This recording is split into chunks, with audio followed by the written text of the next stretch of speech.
PUBG is one of the biggest multiplayer games ever, and all of us here play it all the time. We looked at what you guys are saying on Discord, Twitter, and forums, and came up with this list of 10 things PUBG players really hate. Think of this not as complaining, but more of an airing of grievances and constructive criticism. And real quick, before we get started, consider following us on Discord. Discord.gg/gameranx will get you to our server where Jake, Tom, and I are hanging out. Falcon pops in from time to time to do some Q&A, and there's a ton of channels to give us suggestions, talk about games, and make some friends. So think about popping in and saying hi.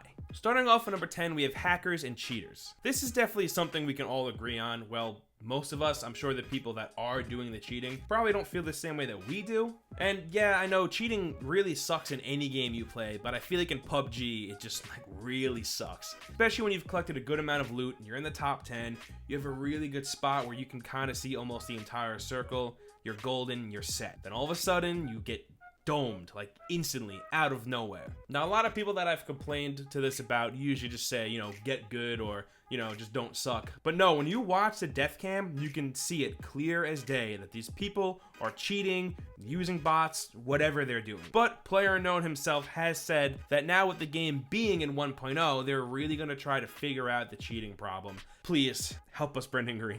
You're our only hope.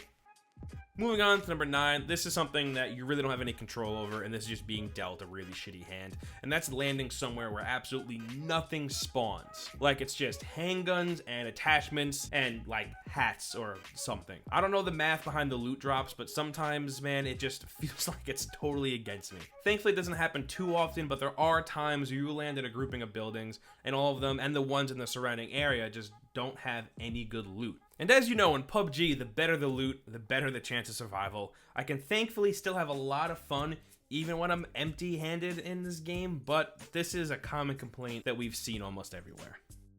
Moving on to number 8, so the vehicles in PUBG, they can be kind of wonky, right? But I don't know if it's the vehicles or maybe the map that's weird, like the terrain. Honestly, I think it's just a mix of both. The trucks, cars, vans, buggies, they all control fine. Even the motorcycles control fine, except the one with the sidecar. That one kind of controls a little weird. But what this point is actually about isn't the vehicles and how they control, but more about how sometimes the terrain just fucks you over when you're driving. Like, you'll be driving over what seems like a nice flat piece of land, and then out of nowhere, you hit the tiniest bump, and your truck, car, whatever you're driving just goes flying into the air, and when you land, everyone takes damage. It makes driving with a purpose like super hard because you're always afraid of finding that one bump that's gonna send you flying.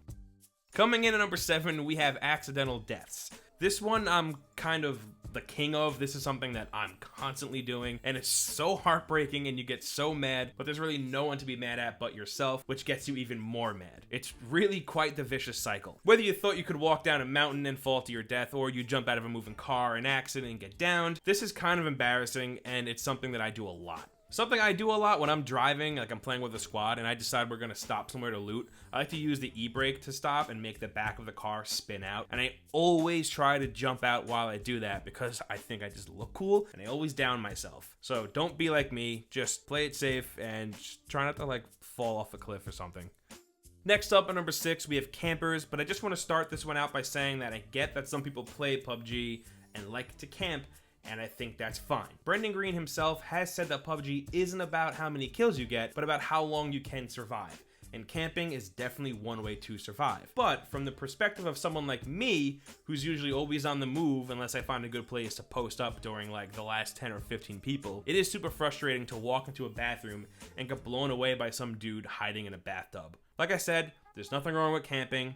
If you manage to get a chicken dinner by hiding in a bathtub, then please, by all means, keep on doing what you're doing, but it just sucks when I'm on the receiving end of that bathtub shotgun.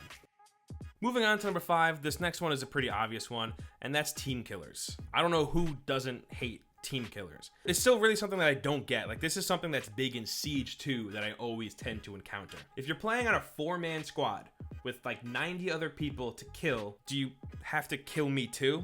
It just doesn't make sense. There's like 90 other people for you to kill. So if you are going to team kill, could you please just do it as soon as we land? That way I get less frustrated, or, you know, just don't do it at all. That's probably the better option. Moving on to number 4, this is a big one that I've seen all over the internet, and that's players really hating not being able to choose what map they get to play on. I fall on both sides of the fence here with this one. First off, I like that I'm thrown into a map randomly because PUBG is supposed to keep you on your toes. So not knowing what map I'm gonna play on definitely helps with that. It also makes you get used to and figure out the new map. I love the new map, it's great, but I know if I had the option to choose what map I played on, 9 times out of 10, I would probably pick the old map. Only because I'm way more comfortable with that map. I almost know it like the back of my hand. But hey, maybe they'll add that option to pick somewhere down the line. I really wouldn't be surprised if they do, and I wouldn't be surprised if they don't either. Next, number 3, we have that evil circle that is always trying to kill you. The circle is probably working against you more than other players are, to be honest. It's always pushing you and making you move. But what really sucks is when you just draw a bad hand and wherever you landed is just super far out of the circle that it essentially turns the game into a running simulator, because when you're so far out, it really changes the game. You really can't blame this one on anyone but yourself, I guess, because you decided to land wherever it is that you landed. Like I said, it's just kind of luck of the draw and you just kind of have to live with it. When you do land somewhere bad and the circle is just kind of working against you, you barely have time to stop and loot, because every time you finally catch up with the circle, it starts to move again. There's really not much to do about this. It all just comes down to luck, and you can't blame much. Like I said, it's still just something that makes me cry every time it happens. And next up on number 2, we have another obvious one, and that's lag. Lag and rubber banding is a big thing in PUBG, and I think it's something that's gotten worse since it hit 1.0, but still not as bad as it has been in the past. It's easy to blame lag whenever you die or miss a shot, but in PUBG, unfortunately, most of the times it is true. If you play, you know exactly what I'm talking about. You've definitely missed a few shots or faced a loss or two because of the lag working against you. With a game that was in early access and just left it, stuff like this is expected, and I'm sure it'll get better over time. Finally, at number 1, one thing that PUBG players hate more than anything else is themselves. In PUBG, you either win or lose. There's no second, third, or fourth place. You either come in first place and get that chicken dinner, or you lose. And usually when you lose, especially when you're in like the top 10, it's always your fault. You popped your head out when you shouldn't have, you ran to different cover when you shouldn't have. There's a ton of things that you could have done wrong. But really, you can't be mad at anyone but yourself because it's you that messed up. This is even worse when it's you and one other player and you lose. It's so crushing to come in second place. I think as a PUBG player, you have to learn to hate yourself or else you aren't gonna make it. Like, I think that's just something you have to do. The biggest enemy in this game is really ourselves. And those are 10 things PUBG players really hate. Do you play PUBG? Are there any other things that you hate that we didn't mention? Please let us know down in the comments below. We'll be down there talking about everything PUBG. In case you didn't know, hitting that like button really helps us out, and if you're new here for some reason, we put out videos like this every single day, and the best way to get them is with a subscription to the channel. As always, thank you for watching, we really appreciate it, and we'll see you next time right here on gameranx.